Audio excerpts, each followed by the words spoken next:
என் அன்பு குழந்தையே, இன்று உன் அம்மா உனக்கு சொல்ல வந்திருக்கின்ற விஷயத்தை நீ கவனமாக கேள். என்றுமே உன் தாயானவள் உனக்கான நல்ல விஷயங்கள் செய்வதற்காக மட்டுமே உன்னை தேடி வருவேன் என்பதனை நீ மறந்துவிடாதே என் தங்க பிள்ளையே. நீ நன்றாகவே இருக்கக்கூடாது என்று நினைப்பதற்கு நிறைய பேர் உந்துதலாக இருக்கின்றார்கள். நீ இப்படி இருக்கின்ற நிலைமைக்கு உனக்கு இருக்கின்ற செய்வினைதான் காரணம் என்று நான் இன்று உனக்கு சொல்வதற்காக வந்திருக்கின்றேன். அது உன் வீட்டை சுற்றி வந்து கொண்டே இருக்கின்றது.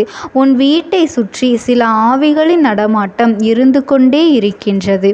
உன் வாழ்க்கையில் எந்த நல்ல காரியமே நடக்கக்கூடாது. நீ வெற்றி அடையும் பொழுது நீ உடலளவில் பாதிக்கப்பட வேண்டும், நோயால் அவதிப்பட வேண்டும் என்று சில எதிரிகளோடு சேர்ந்து உனக்கு செய்வினைகள் செய்யப்பட்டிருக்கின்றது. என் அன்பு பிள்ளையே, இந்த பதிவானது உன்னை ஆபத்தில் இருந்தும் அந்த செய்வினையில் இருந்தும் சில எதிரிகளின் இடத்திலிருந்தும் காப்பாற்றக்கூடிய பதிவாக மாறப்போகின்றது. இந்த அம்மா சொல்லக்கூடிய ஒரு சிறு காரியத்தை நீ வருகின்ற ஞாயிற்றுக்கிழமை செய்துவிட்டால் போதும். இப்பொழுது எதுவெல்லாம் உன் வாழ்க்கையில் தடைப்பட்டு நிற்கின்றதோ, நீ நோயால் அவதிப்பட்டு கொண்டிருக்கின்றாயோ, உன்னுடைய குடும்ப உறவுகள் எல்லாம் பிரிந்து மற்றவர்கள் பேச்சை கேட்டுக்கொண்டு உன்னுடைய குடும்பத்திலேயே பிரச்சனைகளை கொண்டிருக்கின்றார்கள் அல்லவா? அது மட்டுமல்ல, உன்னுடைய உறவு உன்னை தேடி வரக்கூடிய அளவிற்கு எல்லா விஷயங்களையும் நான் மாற்றி கொடுக்க போகின்றேன். அதனால் இந்த பதிவை நீ எவ்வளவு முக்கியத்துவமாக கொடுத்து கேட்க வேண்டுமோ அதன்படி நீ கவனமாக கேட்டு வருகின்ற ஞாயிற்றுக்கிழமை இந்த அம்மா சொல்வதை செய்துவிட்டால் போதும். நிச்சயமாக இந்த ஆத்மாவானது உன் வீட்டிற்கு வெளியே சுற்றி கொண்டு இருக்கின்றது அல்லவா? உன்னுடைய வாழ்க்கையில் மறுமுறை இது தேடி வராது. அதுபோல இனிமேல் எந்த ஒரு செய்வினையாக இருந்தாலும் உனக்கு உன் வாழ்க்கையில் பலிக்காது. என் தங்க பிள்ளையே, இந்த அம்மா சொல்வதனை நீ கவனமாக கேட்க வேண்டும். கேட்ட பிறகு நீ அப்படியே அதன்படி செய்துவிட வேண்டும். இந்த அம்மா சொன்ன வார்த்தைகள் எல்லாம் உன்னுடைய வாழ்க்கையில் நடக்கின்ற விஷயங்கள் எல்லாம். இதனை நீ செய்தே ஆக வேண்டும். நான் செய்தால்தான் உன்னுடைய பிரச்சனைகளுக்கு எல்லாம் தீர்வு கிடைக்கும், உனக்கு நிம்மதி கிடைக்கும். இந்த அம்மா ஒவ்வொரு தருணத்திலும் உன்னுடைய வாழ்க்கையில் வந்து சில விஷயங்களை எல்லாம் செய்து உன்னை காப்பாற்றி கொண்டுதான் இருக்கின்றேன். இனியும் காப்பாற்றி கொண்டுதான் இருப்பேன். என் வார்த்தைகள் மீது உனக்கு நம்பிக்கை இருக்கின்றவர்களுக்கே, என் மீது அன்பும் பக்தியும் கொண்டு செயல்படுபவர்களுக்கே இந்த அம்மாவின் வாக்கு பலிக்கும் என்பதனை நீ மறந்துவிடக் கூடாது. என் தங்கமே, எப்பொழுதும் ஒரு கை தட்டினால் ஓசை எழும்பாது, இரு கைகளும் சேர்ந்து தட்டும் பொழுதுதான் ஓசை எழும்பும். உன்னை பற்றி நான் மட்டுமே சிந்தித்து கொண்டு இருந்தால் உன் இல்லத்தில் எதுவும் நடக்காது. உன்னுடைய செயல்பாடுகள் சரியாக இருந்தால் உனக்கு நன்மையும் விளையும் என்பதனை நீ ஞாபகம் வைத்துக்கொள். உன் அம்மாவான நான் என் வார்த்தைகளை கேட்டு நீ செய்த பிறகே என்னுடைய ஆட்டங்கள் எல்லாம் அந்த இடத்தில் நடக்கும். அதன் பிறகு வெற்றி உனக்கே கிடைக்கும். அதனால் இந்த வாக்கினை நீ கவனமாக கேட்க வேண்டும். என் தங்க பிள்ளையே, உன் வாழ்க்கையில் நான் சொல்வது எல்லாம் நடக்கும். முதலில் கேள். பிறகு இரண்டாவது விஷயம், நான் என்ன செய்ய வேண்டும் என்று உன்னிடத்தில் சொல்ல விடுகின்றேன். ஒவ்வொரு தருணத்திலும் சில நோயால் நீ அவதிப்பட்டு கொண்டிருக்கின்றாய். ஆரம்ப கட்டத்தில் உன்னுடைய உறவும் உன்னுடைய குடும்பங்களும் உன் பேச்சை மட்டும்தான் கேட்டது. ஆனால் சில நாட்களாக உன்னை எதிரியாக உன்னுடைய குடும்ப உறவுகள் பார்க்க தொடங்கிவிட்டது. அதுபோல என் தங்க பிள்ளையே, ஒவ்வொரு தருணத்திலும் எந்த காரியத்தை நீ எடுத்தாலும் அது தடைமேல் தடையாக ஏதோ ஒரு வகையில் வந்து கொண்டே இருக்கின்றது. வாழ்க்கை அப்படியே பள்ளத்தில் இருக்க வேண்டும் என்ற சில சூழ்ச்சிகளை செய்து உன்னை இப்படி ஒரு நிலையில் தள்ளி இருக்கின்றார்கள். என் அன்பு குழந்தையே, உனக்கு தெரிந்த ஒருவர்தான் இதையெல்லாம் செய்து கொண்டிருக்கின்றார்கள் என்பது மிகுந்த மனவேதனையை தருகின்றது. அதுபோல அடிக்கடி சில நேரங்களில் உனக்கு உடல் உபாதைகளும் வாழ்க்கையில் ஏற்பட்டு விடுகின்றது. மனப்பிரச்சனைகள் எதுவாக இருந்தாலும் ஒரு நிமிடம் கூட அந்த மனமானது நிம்மதியாக இல்லை. என் வாழ்க்கையில் எப்பொழுது நல்லது நடக்கும் என்று நீ ஏங்கி காத்து கொண்டிருக்கின்றாய். உன்னை சுற்றியிருக்கின்ற யாருமே உனக்கு உதவிகரமாக இல்லை என்றாலும் உபத்திரமாக அமைந்து கொண்டு விஷயங்களை செய்து நாள்தோறும் உனக்கு குடைச்சலை கொடுத்து கொண்டே இருக்கின்றார்கள். மற்றவர்களுக்கு நீ நல்ல விஷயங்களை சொல்ல போனால் கூட அந்த இடத்தில் தவறாக நடப்பது போல அமைந்து விடுகின்றது. இப்பொழுது சாதாரணமாக நபர்கள் எல்லாம் உனக்கு எதிரியாக மாறிவிட்டார்கள். உனக்கு உதவுகின்றேன் என்று சொன்னவர்கள் எல்லாம் இப்பொழுது என்னால் உதவ முடியாது என்று கைவிடுத்து நின்று விட்டார்கள் அல்லவா? இப்படியான பிரச்சனைகளை தான் நீ இப்பொழுது சிந்தித்து கொண்டிருக்கின்றாய், சந்தித்திருக்கின்றாய். இதற்கெல்லாம் காரணம் என்ன தெரியுமா? உனக்கு ஒரு நபர் செய்வினையை செய்து உன் இல்லத்திற்கு வெளியே புதைத்து வைத்துவிட்டு சென்று விட்டார். அந்த செய்வினை ஆத்மாவானது எவரையும் உன் இல்லத்தில் நுழைய விடாமல், அதேபோல் அந்த விஷயமானது உன்னை நோய்வாய்ப்பட்டு படுக்கையில் தள்ளிவிட வேண்டும் என்று இத்தனை விஷயங்களையும் செய்து கொண்டிருக்கின்றது. எந்த ஒரு நல்ல காரியத்தையும் உன் இல்லத்தில் நுழைய விடாமல், நல்ல செய்தியை நுழைய விடாமல் அந்த ஆத்மா காவல் காத்து கொண்டிருக்கின்றது. உனக்கு எந்த விஷயமும் நடக்கக்கூடாது என்று எதற்காக இதை செய்தார்கள் என்றால், நீ முன்னேறிவிட்டால் மற்றவர்களை மதிக்க மாட்டாய். அவர்களுக்கு அது பொறாமையாக இருக்கின்றது. இந்த கேவலமான மனிதர்கள் சொத்திற்காகவும் பணங்களுக்காகவும் நகைகளுக்காகவும் பொறாமை என்ற எண்ணத்தோடு இப்படி ஒரு விஷயத்தை செய்து விட்டார்கள். அவர்கள் ஒன்றை மறந்து விட்டார்கள். என் அன்பு பிள்ளையே, இப்படிப்பட்டவர்களின் 100 வருஷமாவது நாம் வாழ வேண்டும் என்று எண்ணிக்கொண்டுதான் இதை செய்கின்றார்கள். ஆனால் அவர்கள் செய்த பாவத்திற்கு 2 வருடம் கூட சில நபர்களால் இங்கே உயிரோடு இருக்க முடியாது.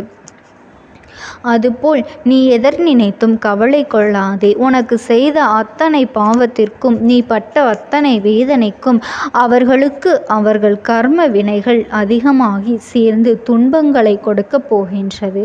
இந்த அம்மாவினுடைய சாமியும் அவர்களுக்கு பதிலடி கொடுக்க போகின்றேன். உன் வீட்டில் வெளியே சுற்றி கொண்டிருக்கும் அந்த ஆன்மாவை என்ன செய்யலாம் என்று கேட்கின்றாயா?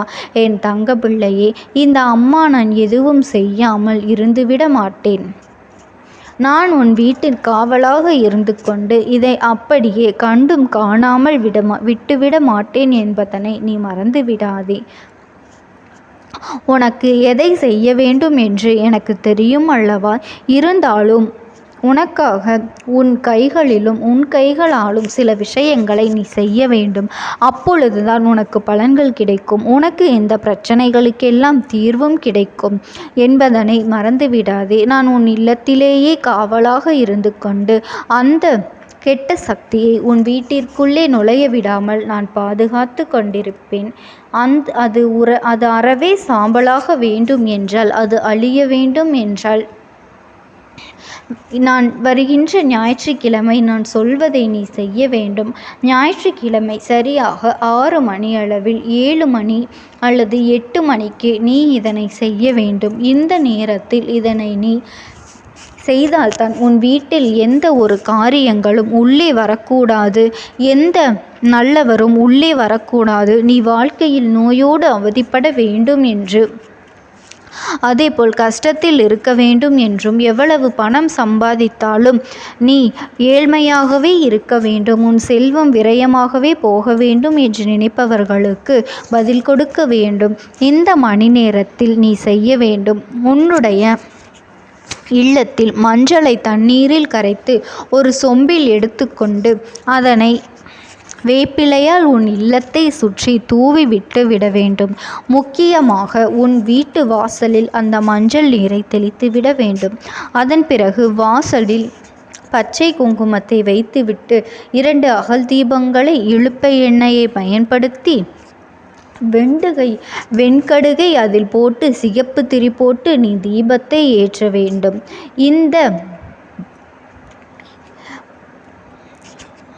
இந்த அகல் விளக்குகள் இதனை நீ வாசலில் 2 புறமும் செய்ய வேண்டும். இந்த அம்மாவினுடைய புகைப்படத்தை உன் வீட்டிற்கு வெளியே சிறிய புகைப்படமாக இருந்தாலும் சரி நீ ஒட்டி வைக்க வேண்டும்.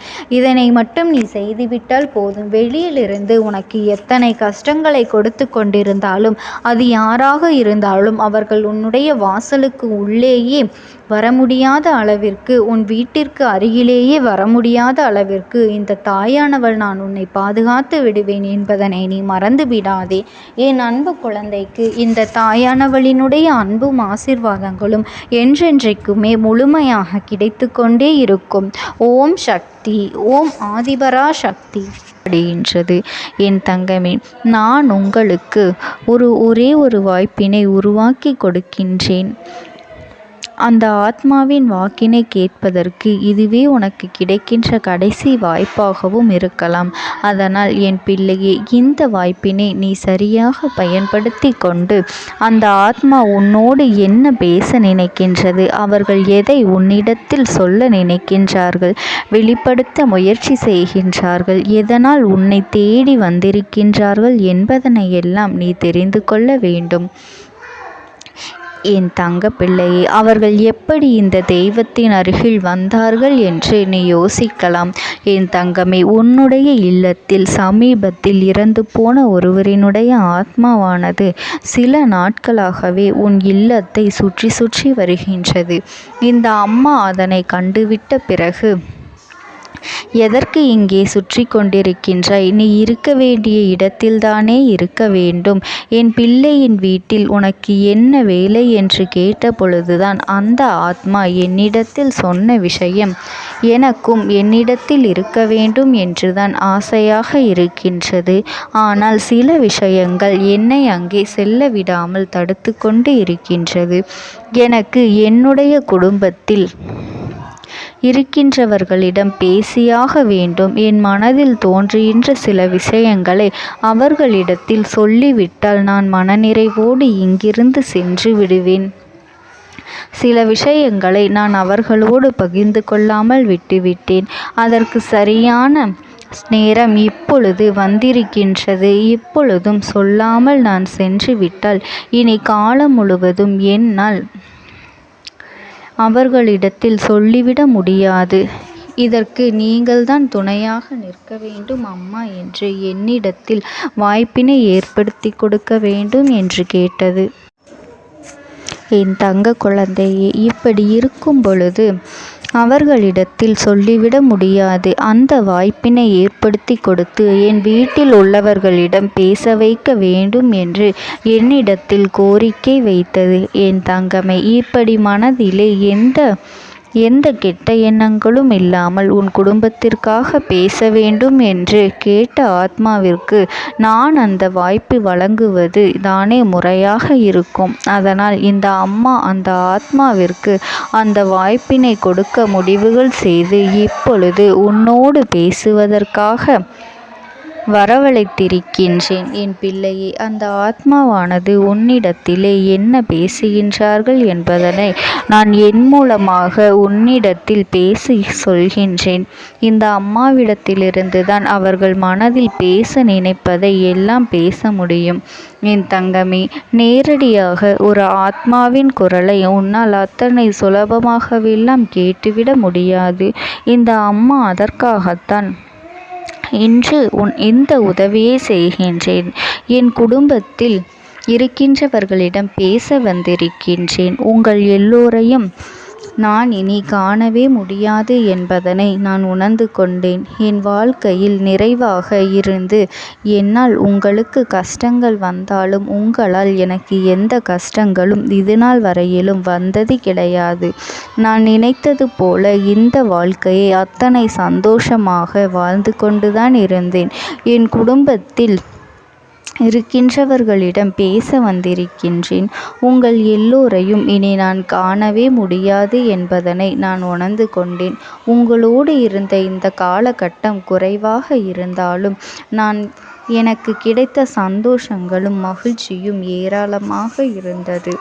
அதனால் எனக்கு எந்த ஒரு கவலையும் இதுவரையில் இருந்ததே கிடையாது. நான் நினைத்தது போல இந்த வாழ்க்கையை நான் சந்தோஷமாகத்தான் வாழ்ந்து கொண்டு இருந்தேன். ஆனால் இவ்வளவு காலம் எனக்கு சீக்கிரமாக என்னுடைய ஆயுள் முடிந்துவிடும் என்று எனக்கு முன்பே தெரியாது. அது தெரிந்திருந்தால் நிச்சயமாக என் மனதில் இருக்கின்ற அத்தனை விஷயங்களையும் நான் உங்களிடத்தில் சொல்லியிருப்பேன்.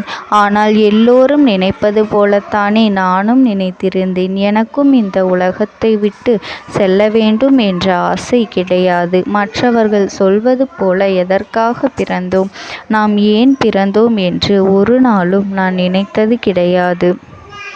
வாழ வேண்டும் என்றுதான் ஆசைப்பட்டேன். என்னுடைய ஆசைகள் எல்லாம் நிராசையாகும்படி இந்த உலகத்தில் விட்டு செல்ல வேண்டிய காலகட்டம் கட்டாயம் வந்துவிட்டது. என்னுடைய கடமை இங்கே சரியாக முடிவதற்கு வந்துவிட்டது.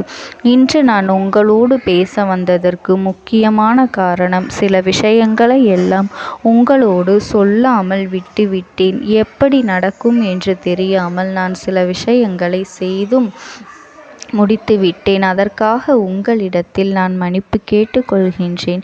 இதை உங்களிடத்தில் பகிர்ந்து கொள்ள வேண்டும் என்றுதான் இன்று நான் வந்திருக்கின்றேன்.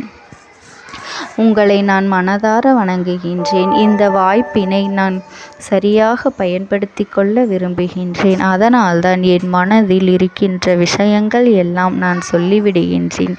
சிறிது நேரம் அமைதியாக அமர்ந்து என்னுடைய வார்த்தைகளை கேட்டாலே போதும். என்னுடைய அன்பினை புரிந்து கொண்டு அதுவே எனக்கு போதும். நான் நிச்சயமாக இங்கிருந்து நல்லபடியாக சென்று விடுவேன்.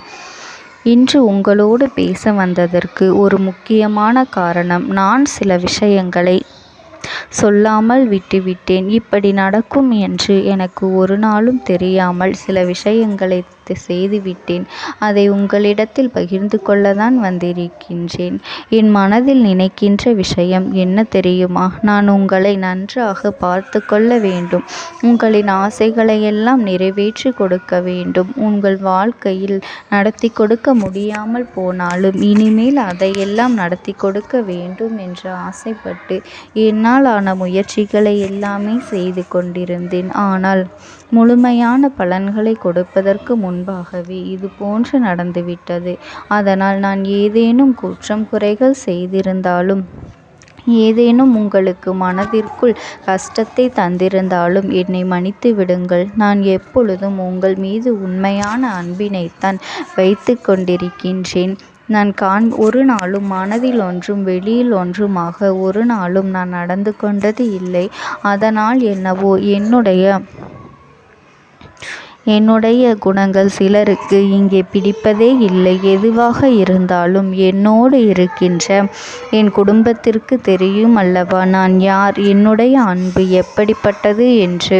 அதனால் என்னுடைய அன்பினை முழுமையாக உணர்ந்து கொள்ள வேண்டும் என்று அதனை இங்கிருந்து ஏற்றுக்கொள்ளவே முடியாத ஒரு விஷயமாகத்தான் இருந்தது. நானும் அங்கும் அங்கும் ஓடி ஓடி மீண்டும் என்னுடைய உயிரை மீட்டெடுத்து விடலாம் என்றுதான் முயற்சி செய்தேன். ஆனால் அப்பொழுது என்னால் அதையெல்லாம் செய்ய முடியவில்லை. உயிரற்ற உடலாக இங்கே நின்று கொண்டிருக்கின்றேன். நாட்கள் செல்ல செல்ல இதை எனக்கு ஏற்றுக்கொள்ள பழகிவிட்டது. இனிமேல் இதுதான் என்னுடைய உலகம். மீண்டும் அங்கே செல்ல முடியாது என்பதனை நான் புரிந்து கொண்டேன். செல்ல முடியாவிட்டாலும் ஆத்மா என்று ஆன பிறகு என்னுடைய உலகத்தில் இருந்தால்தான் எனக்கு சந்தோஷம். மீண்டும் மனித வாழ்க்கைக்குள் என்னால் நுழைந்துவிட முடியாது. எனக்காக இத்தனை காலமும் அன்போடு பழகி எனக்கு எல்லாம் செய்த உங்களுக்கு நான் சொல்கின்ற விஷயம் ஒன்றுதான். நடந்தது எல்லாம் நடந்துவிட்டது. நடந்த விதையை யாராலும் இனி மாற்ற முடியாது. இனி நான் உங்களோடு இருக்க வேண்டும் என்று நினைத்தால் கூட அது நடக்காது. அதனால் இந்த வாழ்க்கையில் நீங்கள் நல்லபடியாக வாழ்ந்து சந்தோஷமாக இருக்க வேண்டும் என்றுதான் அந்த ஆத்மா மனது வேதனைப்பட்டு உன்னோடு பேசுகின்றது. என் தங்க குழந்தையே, யார் உன்னை விட்டு சென்றாலும் இந்த தாயானவளினுடைய அன்பும் ஆசீர்வாதங்களும் உனக்கு என்றென்றைக்குமே முழுமையாக கிடைத்து கொண்டே இருக்கும். அதனால் நீ எதை நினைத்தும் கவலைப்படாதே. உனக்காக எப்பொழுதும் நான் இருந்து கொண்டே இருப்பேன். ஓம் சக்தி. ஓம் ஆதிபரா சக்தி. பலவீனமாக்கி உனக்கு வேண்டாத சில வேலைகளை செய்வதற்கு ஒரு பெண் முயற்சிகளை செய்து கொண்டிருக்கின்றாள். உன்னிடத்திலிருந்து பல பலன்களை பெற்றிருக்கின்றாள். உன்னுடைய வாழ்க்கையில் உனக்கு பல நல்ல விஷயங்களை எல்லாம் நடக்கும் பொழுதெல்லாம் அதை நடக்க விடாமல் தட்டிவிட்டு இருக்கின்றாள். உன்னோடு இருந்து கொண்டே உனக்கு நடக்கின்ற விஷயங்களை பற்றி எல்லாம் தெரிந்து கொண்டு அதன் பிறகு உனக்கு கெடுதலை செய்ய நினைத்திருக்கின்றாள். உன் வாழ்க்கையில் நீ இத்தனை கஷ்டங்களுக்கு இவள்தான் முக்கிய காரணம் என்பதனை நீ மறந்து விடாதே என் தங்கமே. இவள் யார் என்று நீ தெரிந்து கொள்ள வேண்டிய நேரம் இப்பொழுது வந்துவிட்டது என் தங்கமே. முதலில் ஒரு விஷயத்தை நீ தெளிவாக புரிந்து கொள்ள வேண்டும். உன்னோடு இருப்பவர்கள் எல்லோருமே நல்லவர்கள் என்று எண்ணி நீ ஏமாந்து போய் நிற்கின்றாய் அல்லவா? உன்னுடைய அன்பான குணத்தை அவர்கள் தனக்கு சாதகமாக பயன்படுத்தி கொண்டதே. இனிமேலாவது அவர்களை நீ தெரிந்து கொள்ள வேண்டும். நீ கண்ணீர் சிந்துகின்ற நேரத்தில் அவர்கள் கண்ணீரை துடைப்பதற்கு கூட அவர்கள் அங்கு தயாராக இல்லை என்பதனை நீ மறந்துவிடாதே. நீ படுகின்ற ஒவ்வொரு கஷ்டங்களும் கஷ்டமான சூழ்நிலையிலும் எத்தனையோ சிக்கல்கள் எல்லாம் தாண்டித்தான் நீ மீண்டு வந்திருக்கின்றாய். அப்படி மீண்டு வரும்பொழுதெல்லாம் உனக்கு மீண்டும் அதே போல கஷ்டத்தை திருப்பிக் கொடுக்கத்தான் அவர்கள் தயாராக இருக்கின்றார்களே தவிர உன்னை அதிலிருந்து மீட்டெடுப்பது அவர்கள் ஒரு பொழுதும் தயாராக இல்லை என் தங்க பிள்ளையே.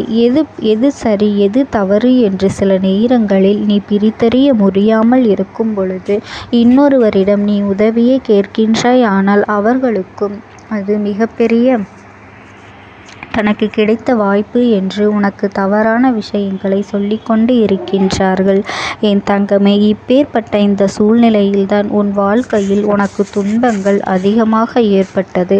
ஆனால் நீ என்ன நினைத்து கொண்டிருந்தாய் தெரியுமா? எல்லாம் உன்னுடைய கெட்ட நேரம், துரதிர்ஷ்டம் என்று நீ நினைத்து கொண்டிருந்தாய். அது உண்மை அல்ல. நீ பட்ட கஷ்டங்களுக்கு பின்னால் இவர்களுடைய சூழ்ச்சிகள் இருந்தது என்பதனை நீ புரிந்து கொள்ள வேண்டும் என் தங்கமே. இதிலிருந்து உன்னால் நிச்சயமாக மீண்டு வர முடியும். அதற்கான வழிவகைகளை உனக்கு என்னால் உருவாக்கி கொடுக்க முடியும் என்பதனை நீ தெரிந்து கொள். அதைத்தான் இந்த தாயானவள் நான் உனக்கு உணர்த்தி கொண்டிருக்கின்றேன். இத்தனை நேரமும் சொல்லி கொண்டிருக்கின்றேன். உன்னை சுற்றி நடப்பது தீய விஷயங்களாக இருந்தாலும் அந்த விஷயங்களிலிருந்து உன்னால் மீண்டு வர முடியும் என்றுதான் உன் அம்மா நான் உனக்கு சொல்கின்றேன் என் தங்கமே. யாரால் உன் வாழ்க்கை இந்த நிலைக்கு ஆளானது என்று நீ தெரிந்து கொள்ள வேண்டிய அவசியம் நிச்சயம் உனக்கு இருக்கின்றது. அது மட்டுமல்லாமல் அவர்கள் அங்கே என்ன செய்கின்றார்கள் தெரியுமா? இந்த பெண் உன்னுடைய வாழ்க்கையில் நடக்கின்ற ஒவ்வொரு விஷயங்களையும் உன்னிப்பாக கவனித்து கொண்டிருக்கின்றாள். யார் உனக்கு வேண்டாதவர்களோ, இந்த வாழ்க்கையில் நீ யாரை அதிகமாக வெறுக்கின்றாயோ, யாரோடு இனிமேல் பேசவே கூடாது என்று நினைக்கின்றாயோ அவர்களிடத்திலேயே சென்று அத்தனை விஷயங்களையும் உன் வாழ்க்கையை பற்றி சொல்லி ஒப்புவித்து வந்து விடுகின்றார்கள். அப்படியே அதை அவர்களுக்கு காண்பித்து விட்டு விடுகின்றார்கள். இதனால் உன்னுடைய வாழ்க்கையில் நிம்மதியின்றி இருக்கின்றது. உன் நிலைமையானது மற்றவர்களுக்கு தெரிந்த ஒரு திறந்த